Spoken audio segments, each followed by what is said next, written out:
Okay, so the camera fell down a hill when I was in Australia.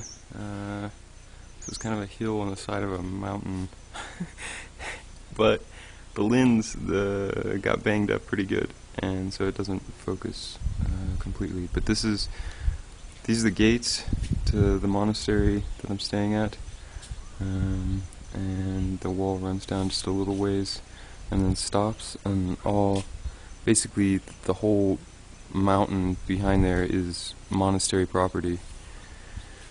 And without the lens working properly, you can't really see, but I'm in the mountains of northeast Thailand,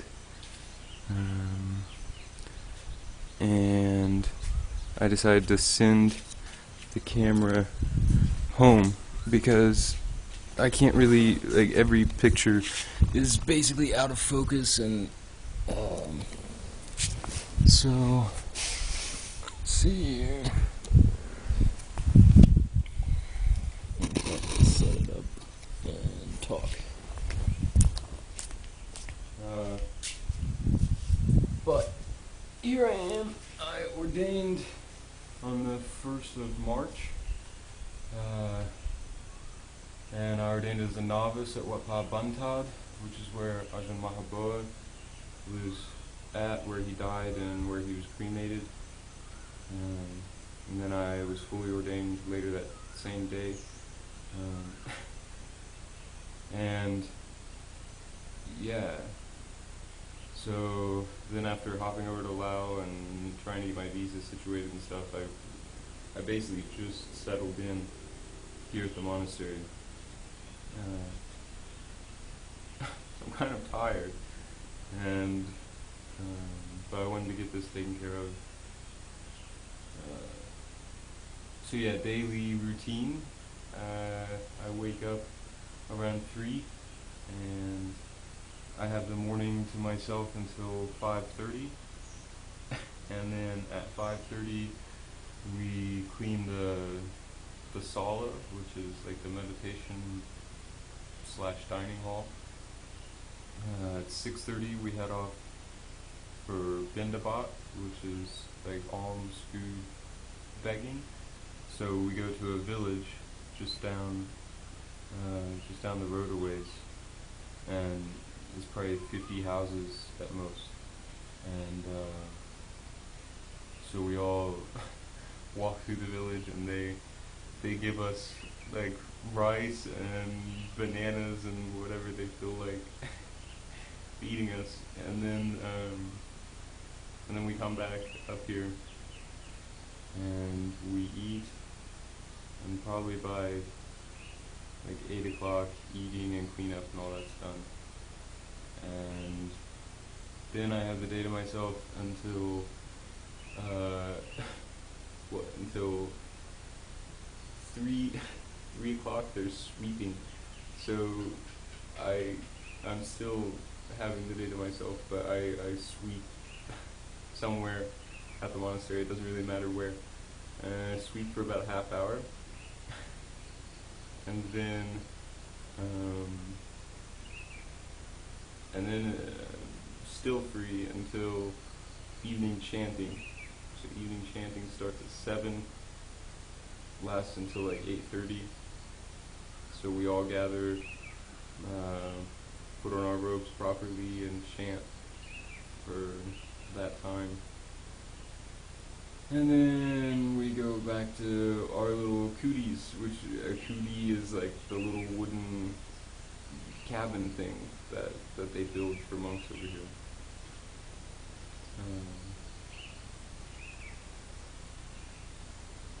So yeah, this is an awesome monastery. I have 2 really good teachers. One is Ajahn Nippon, and he's Thai, and I can't remember exactly how many reigns he has, but he has a lot of years as a monk. And then Ajahn Dick is actually an American from Virginia, and he is also a very senior monk. he was like the personal attendant for Ajahn Mahaboa for 17 years. I mean, he's a very good teacher, and so I have both of them. So any questions I have about my meditation, they can totally answer really, really well.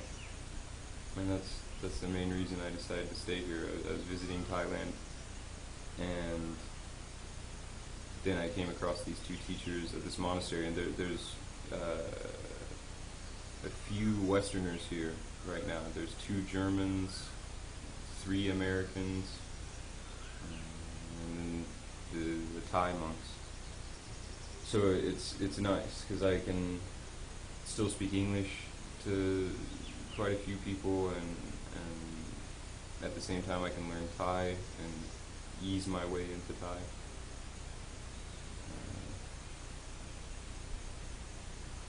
Yeah, so it's going really well. The days are relaxing. I just meditate.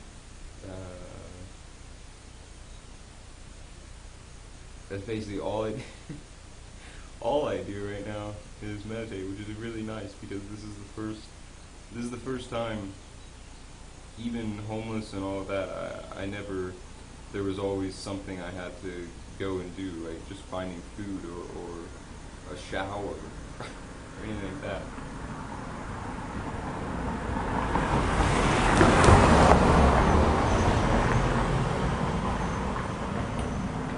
So that was a guy who helps out at the monastery driving past. Oh yeah, and showering here, all of Thailand has like no hot water ever.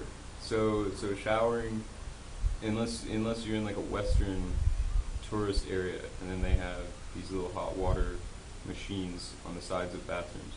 But basically, everywhere I've been, it's just a bucket of cold water in the bathroom, and you just kind of splash that on yourself and splash around until you're clean. So showers, yeah, cold water. We only eat 1 meal a day here. So the 1 meal is in the morning, and yeah, this is the most time that I've had with teachers and everything. I've never had this good of conditions before, and being in the robes feels really good. So yeah, I'm going to stay here for a while. Ajahn Dick is thinking about starting a monastery in Virginia, and he's going in about 3 months to see about purchasing an area of land. So if that happens, I might end up coming back to America and living in Virginia, but that would be at least a year, maybe more away. Because even if he gets the area of land, they still have to build the facilities on it for monks to stay. And there's all kinds of zoning laws and stuff in the States that here, you just throw up whatever the hell you want. Like it's very very easy to do anything in Thailand. It's really nice that everyone's so relaxed. It's a good place. I like Thailand. The food's good. Weather's good. And it's the hot season right now, but since we're in the mountains, it's not really that hot. But yeah, so that's me.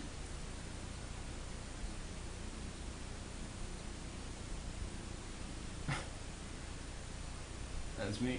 That's the update. And then I'm gonna send this camera to Mom, and she can post this on Facebook so everybody knows what I'm doing. Basically, just spending all of my time, other than this right here, right where I'm talking to the camera, practicing, trying to expand consciousness.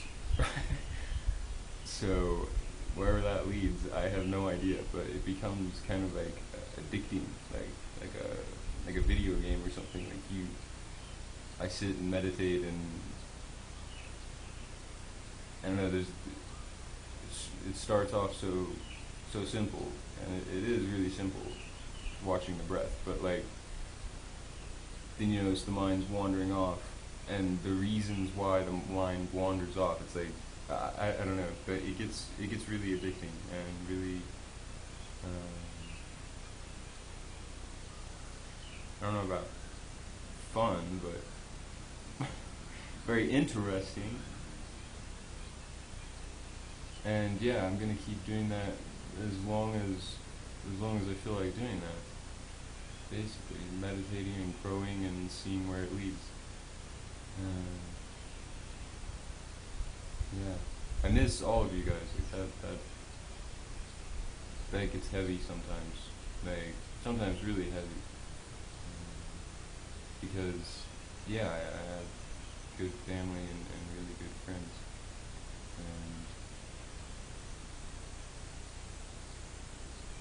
yeah, that gets rough. But if I stopped doing this before I'm ready to stop, before I see what I want to see, because it's basically like unraveling existence. So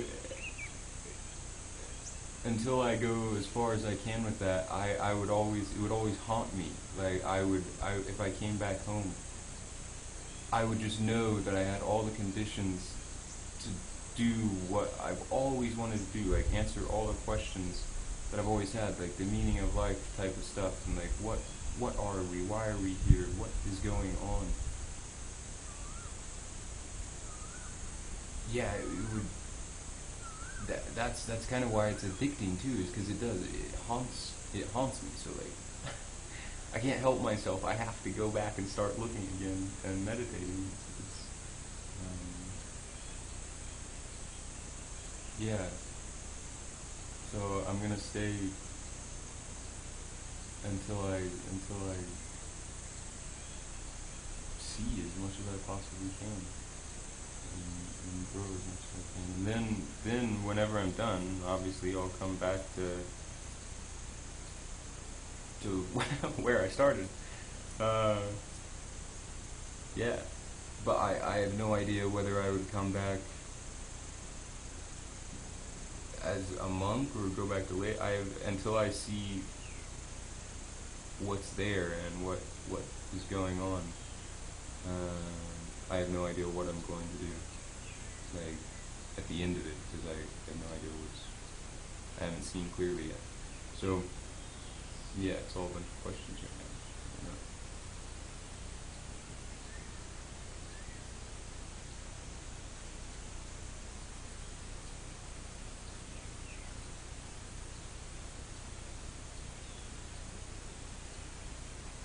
But yeah, I'm working as hard as I can, as much as I can,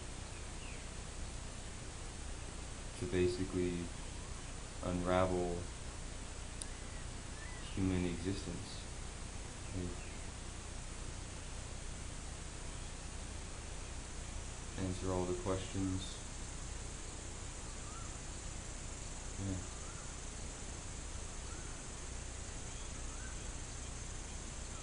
And I think it's worth it, even though I do miss you guys.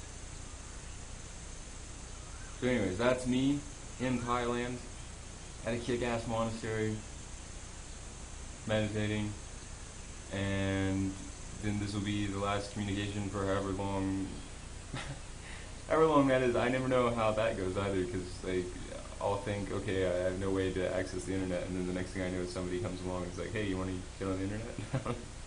I'm like, well, maybe. Maybe I'll just, yeah, but you never know when it's going to happen.